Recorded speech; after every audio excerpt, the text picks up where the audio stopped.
for a quick of our Torah. So yesterday I covered the fact of how the plagues were judgment on Egypt, the gods, and on Pharaoh himself. Today, though, we have to deal with the other issue, the elephant in the room. Why don't the Jews believe Moshe? Why don't they believe Moses? Moses comes, I'm going to save you, blah, blah, blah, and they don't believe him. You know, they think, since you came, you just caused trouble. You're a troublemaker.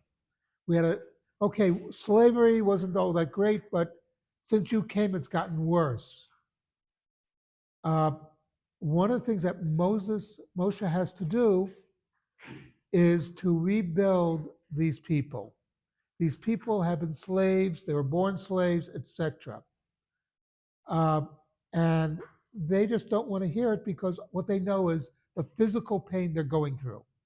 If you remember that at the burning bush, and God says to Moses, take off your shoes, you're on holy ground, know before whom you are standing.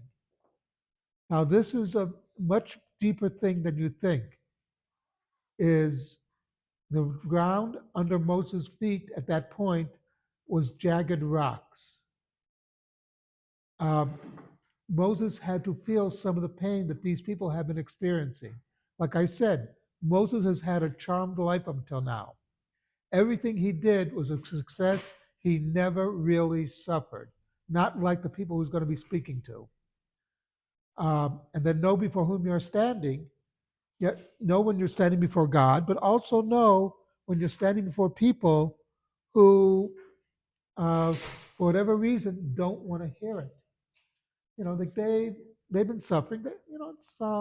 And Moses has to learn this lesson that I have to address my audience as it is, not as I want it to be. I've been speaking for years as a public speaker in many different forums, and one of the things always I had to learn very quickly was how do I relate the ideas that I want to these people coming from a totally different point of view. And it's a very important point. You have to know how to present it, and you have to know how to present it in a way that they will accept your ideas. Bless you. You had to disturb me. Anyway, no, but all joking aside, you have to know, like in this room, I could say things and use language that we're all accustomed to. If I'm standing in front of, say, people who don't have a Torah education, are not, don't come and pray on a regular basis, etc., I have to approach them totally differently.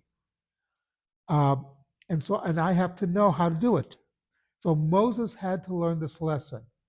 And as he speaks to the people of Israel, to the Jews, he has to bear in mind, yeah, it's going to be a rough sell, but I have to remember what they've been going through, that they've been in pain, and all they know is one thing to the next. Also, he has to remember that, yes, he's dangling freedom in front of them. But one of the scariest things to someone who's a slave is actual freedom, because freedom means responsibility. A slave's not responsible for what he does. The master tells him to jump, he jumps. Tells him to do this, he does it, because he's afraid of the punishment that he'll get if he doesn't. But everything is in the master's hand. When you're free, you're responsible for your own actions. My wife and I are watching this TV series about the American Revolution. It's called Turn, about Washington's spies. And Washington wants to convey to his slave that he will eventually be free. He gives him a watch. And a watch is a very important thing because you have to know when I have to do things because I'm responsible to do it. And that's the important lesson. You have to build up people so that they can handle freedom. They can handle responsibility. And right now, the Jews are nowhere near that. So, like I said, Moses' biggest problem was not Pharaoh. There, he would eventually win. It'll be easy. The biggest problem was getting the Jews to go along with him. Something to think about.